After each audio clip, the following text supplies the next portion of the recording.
réaction du Seigneur. Alléluia. Père, pardonne-leur, car ils ne savent pas ce qu'ils font. Bien aimé, il faut qu'on soit déterminé à être ceux et celles qui aiment. Alléluia. Ça, c'est la puissance de l'amour. C'est la puissance de l'amour. Même l'autre a craché sur toi. Je t'aime, sois béni. Vous vous rappelez de l'histoire de David Wilkerson quand il a été chez les gangs?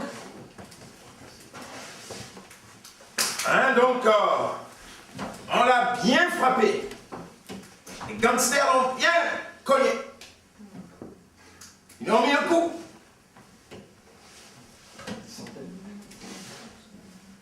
Et alors, à un moment donné, le chef de gang lui dit comme ça, si tu reviens ici, je te coupe en 1000 morceaux. Et David Wilkerson va dire, je vais revenir.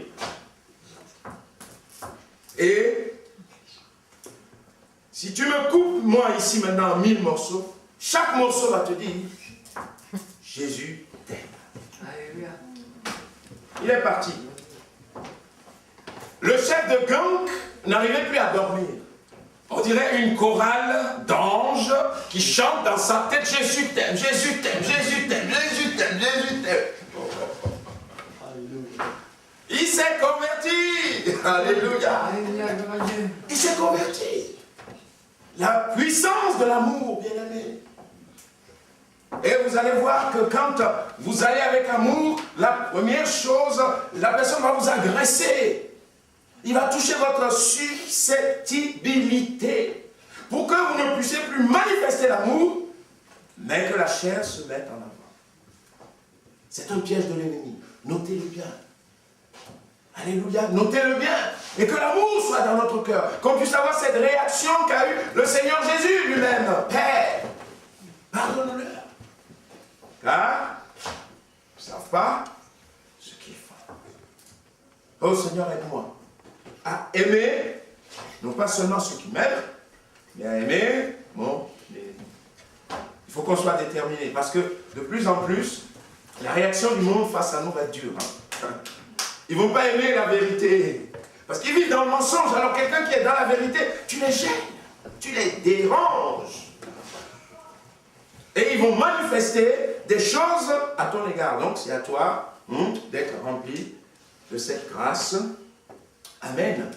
Et de pouvoir dire, Seigneur, pardonne-leur, car ils ne savent pas ce qu'ils font. On reste dans Luc 18.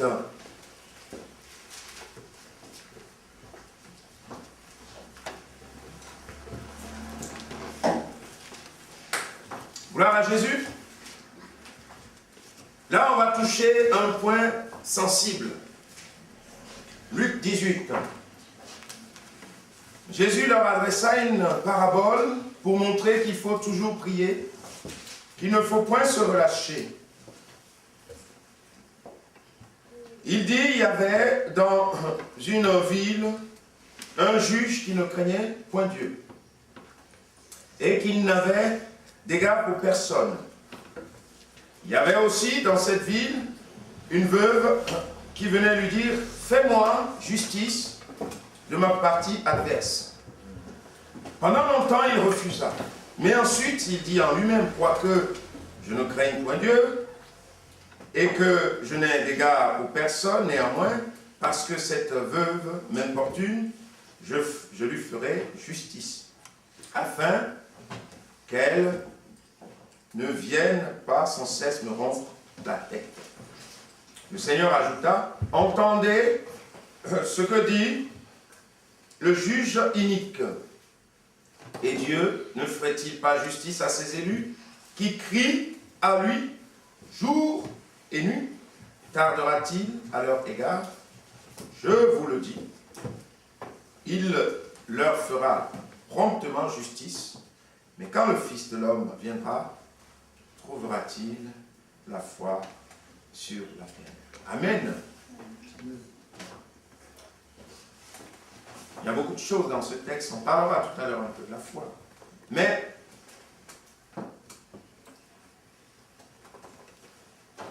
cette dame avait un problème. Elle subissait une injustice. Il y avait un juge qui devait lui rendre justice. Mais dans le droit. Mais, du fait que ce monsieur n'avait d'égard pour personne, il ne voulait pas faire justice à la femme. Qu'est-ce qui va se passer? Elle va être déterminée. Cette dame. Oh, ne t'inquiète pas. À moi, tu ne vas pas me faire justice. Même s'il faut que je dors à ta porte, je dormirai à ta porte. Ça veut dire ça. Elle a insisté à tel point que le monsieur, à un moment donné, il était fatigué. On va lui faire justice à cette dame. Amen. Et Jésus va prendre ça comme exemple. Quels sont vos droits ce matin, bien-aimés? Quels sont vos droits ce matin? Est-ce que vos droits sont dans la justice parfaite? Ou alors, est-ce que vos droits sont bafoués? Si vos droits sont bafoués, alors ce matin, il faut aller voir le roi des rois en disant « Seigneur, mes droits sont bafoués. » Et quel est le droit de la constitution de Jésus pour nous? C'est que je suis venu pour que mes brebis aient la vie et qu'elle soit dans l'abondance. Alors quel est ce matin l'état de la vie de Christ en toi? Est-ce que c'est bafoué? Est-ce que le droit d'être heureux, heureuse est mis en place ce matin? Si ce n'est pas le cas, il faut vite aller voir le juge. Seigneur, je suis malheureuse. Et tu as dit que je dois être heureuse. Seigneur, je suis dans la détresse. Et tu as dit que tu es venu pour me délivrer. Ah ben si mes droits sont bafoués, il faut que j'aille voir le chef. Avec rapidité. Et que j'insiste auprès de Dieu. Amen. Jésus n'est pas venu pour qu'on soit dans la misère, pour qu'on soit dans la détresse, pour que chaque jour on soit courbé, qu'on ait une vie médiocre. Non. Vous serez la tête.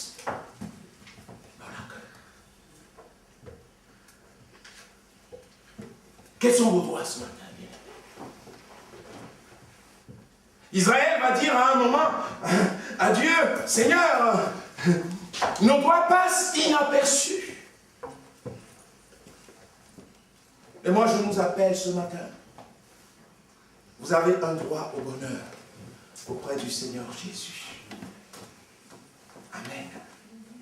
Tout ce qui peut vous tourmenter ce matin et qui fait que vous ne vous sentez pas heureux ou heureuse, mais allez vite vers le Seigneur. Et Jésus va dire, si un juge inique est capable de rendre justice, combien à plus forte raison votre Père céleste. Alléluia, il veut rendre quelqu'un heureux ce matin. Il veut rendre quelqu'un heureux ce matin, une personne heureuse ce matin. Il veut que le sourire de Dieu vienne se poser sur vous. Il désire ce matin vous rendre heureux et heureuse.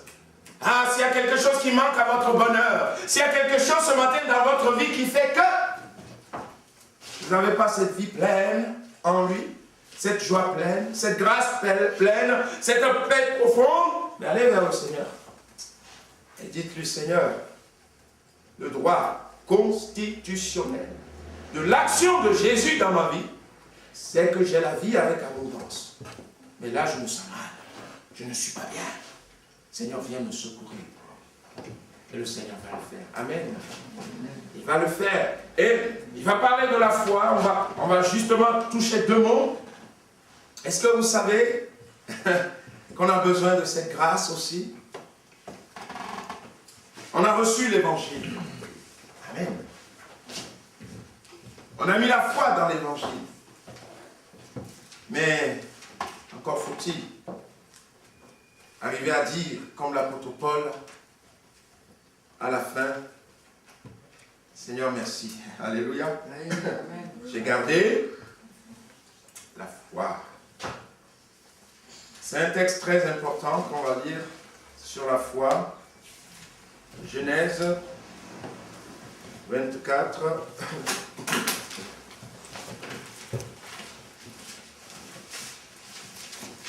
Verset 56. Vous lirez toute l'histoire après, hein, le chapitre 24 de Genèse.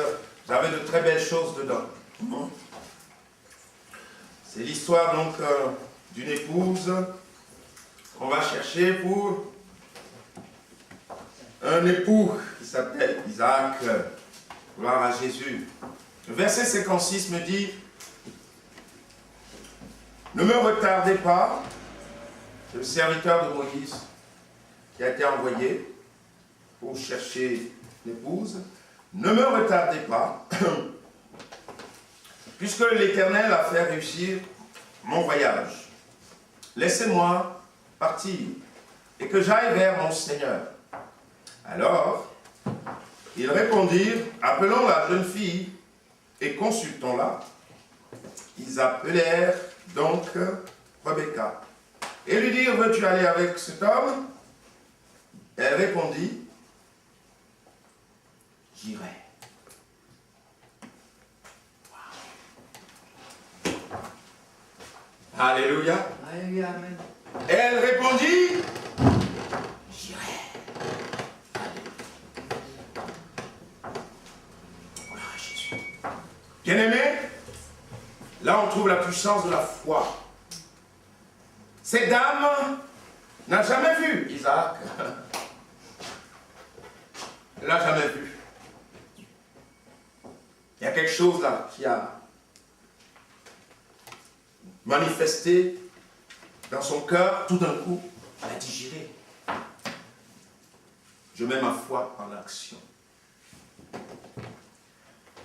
Bien-aimé, c'est l'image un petit peu de l'action du Saint-Esprit dans notre vie. Ce serviteur est un peu le type du Saint-Esprit qui vient nous convaincre, qui vient nous parler de Jésus, qui vient nous dire: oui, c'est Jésus le Seigneur, c'est Jésus le Sauveur. Et nous avons dit: oui, je crois en toi, Seigneur Jésus. Mais encore faut-il que nous acceptions que le Saint-Esprit nous conduise jusqu'à arriver au jour de la noce. Jusqu'au jour où on sera dans le ciel de gloire. Jusqu'au jour où on fera ce grand festin avec le Seigneur Jésus. Alors sur le chemin, qu'est-ce qui doit se passer?